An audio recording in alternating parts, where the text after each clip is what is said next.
Our topic for today is about the actual wiring connections of 4 bulbs connected in parallel and controlled by 2 3-way switch and 2 4-way switch with convenience outlet, part 3. And this is the arrangement of lights, electrical boxes, switches, conduits, and other devices.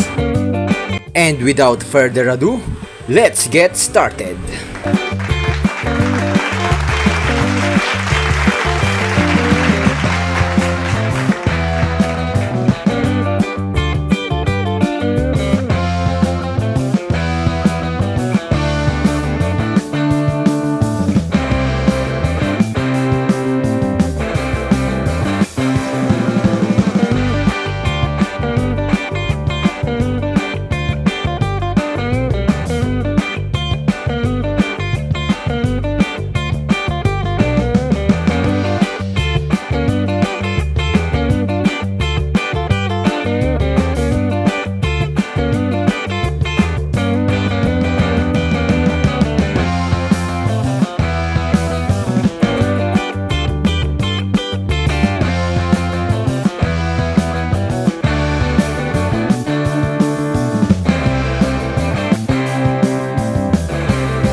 And this is the complete actual wiring diagram of 4 bulbs connected in parallel and controlled by 2 3-way switch and 2 4-way switch with convenience outlet.